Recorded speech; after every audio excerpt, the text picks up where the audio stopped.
Are you wondering how to wear the Wulsthaube and veil? Then this video is for you. In this video, we are going to show you how to wear our quick and easy Wulsthaube. Plus, we're going to give you 3 options for wrapping your veil around it.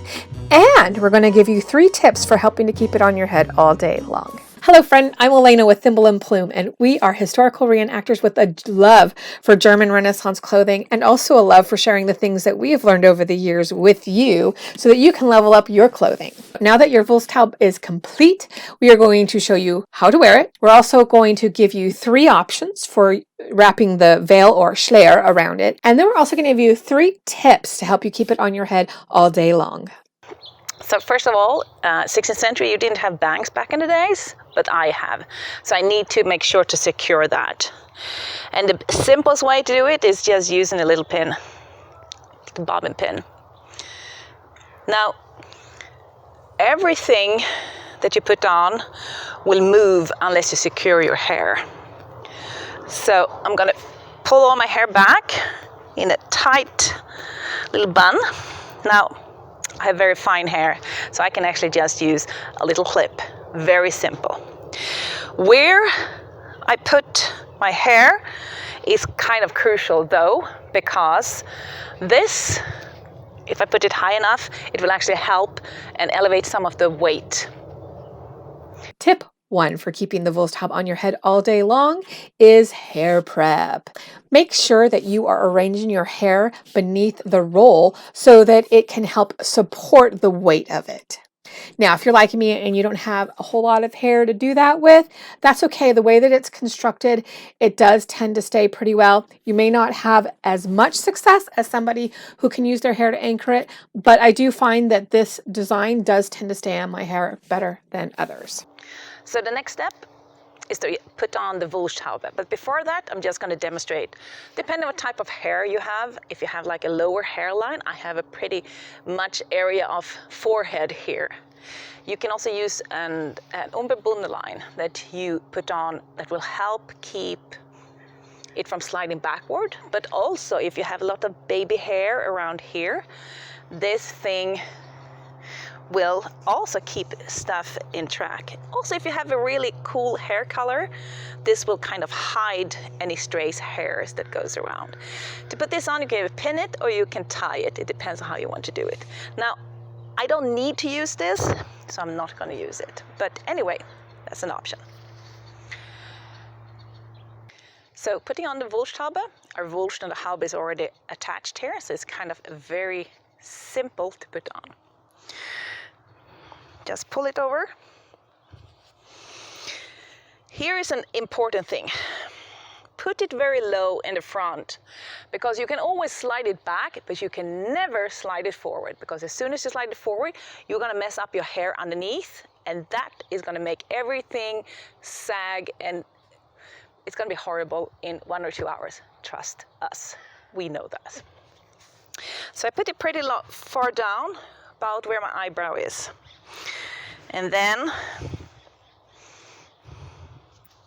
I tie it pretty tightly in the back. Depending on, this time I just overlap, but you can also make a knot if you need that.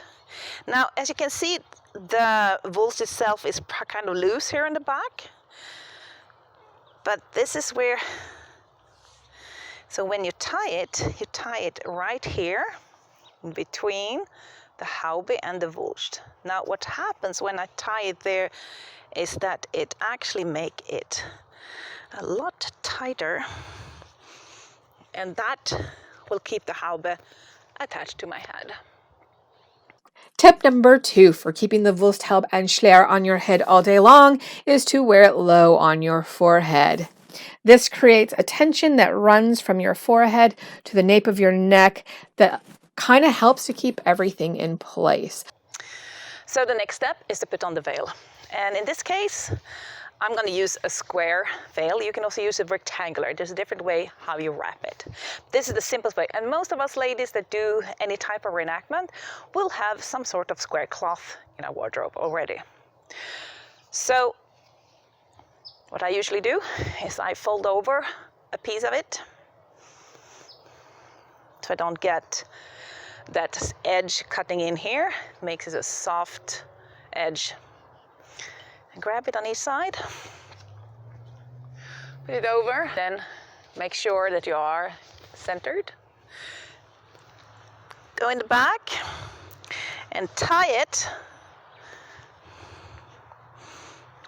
and make a little knot.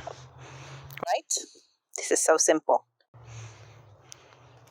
Now you should start to adjust it. This is part where it would help if you have a mirror in front of you.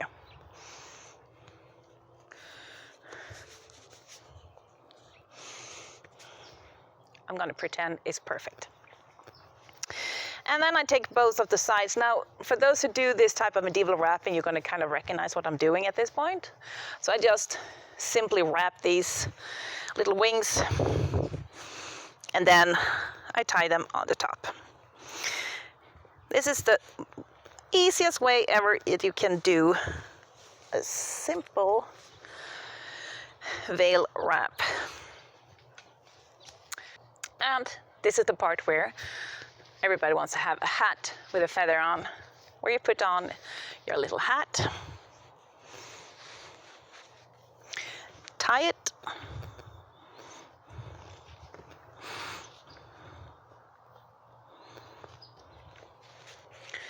and you are ready to go.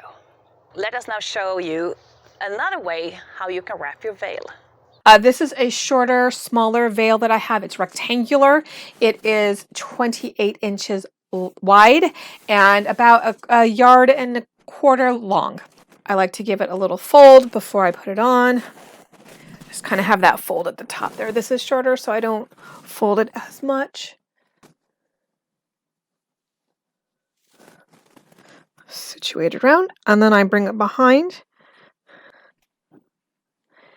And I just tie it in a knot at the nape of my neck, like so. And then I'm going to adjust out, make sure there's no wrinkles. Then I pull whatever's left.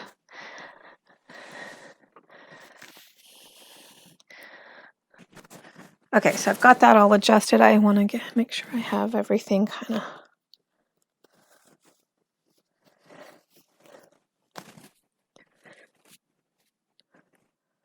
Okay, so I've got this pulled pretty snug. Here's the thing. You want to figure out the right amount of tension because you want it tight enough that it holds on to your head, but you don't want it so tight that you have a headache for the rest of the day. So that's tip number 3 for keeping your Wulsthaube on your head all day, is to make sure to use your veil to create tension and help hold it on. Also, another thing is I have it set pretty far in front of my ears. If you go too far back and you like pin your ears down like toward like too far back, it does start to hurt. Like it hurts really bad. So you want to kind of watch out for that. But I noticed that right now, most of the tension is right at the front of the veil. And it's pulling down. I mean, it feels really nice and secure without being super tight. Okay, so I've got that around and tied. I've got it adjusted. I've got everything kind of arranged in the back. I just like to twist it. I just find it just keeps it in place. I'm going to twist this one pretty good.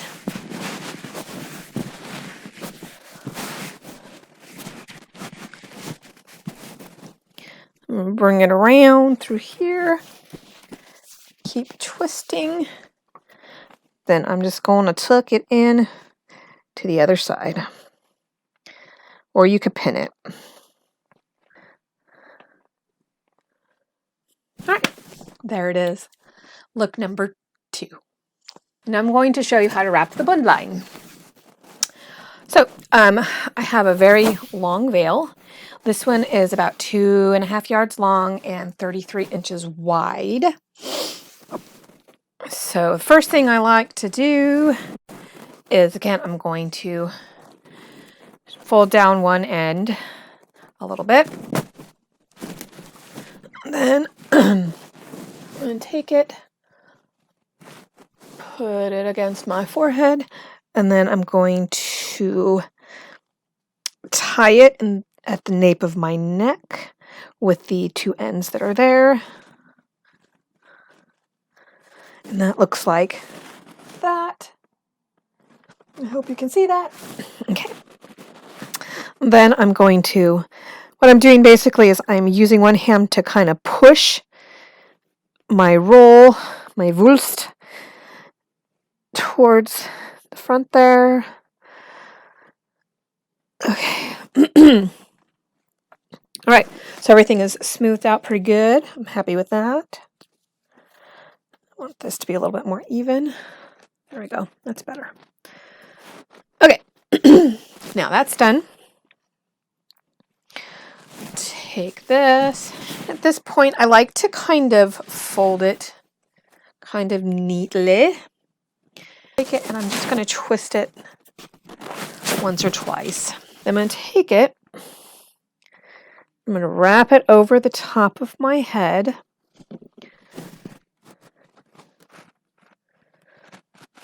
And bring it back around. Then I like to tuck back through here. I like to do this. You don't have to, but I just find it secures it really nicely.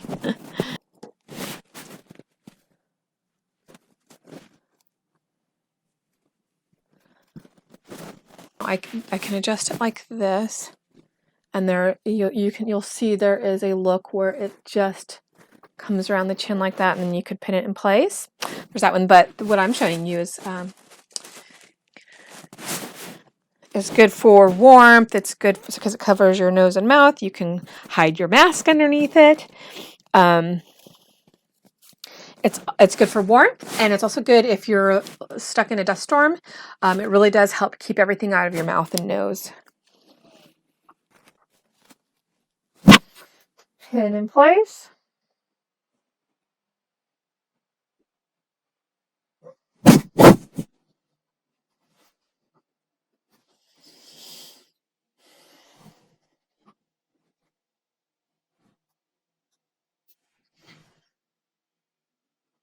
And then I like to just take this little tail and I'll just tuck it back in behind. So there it is.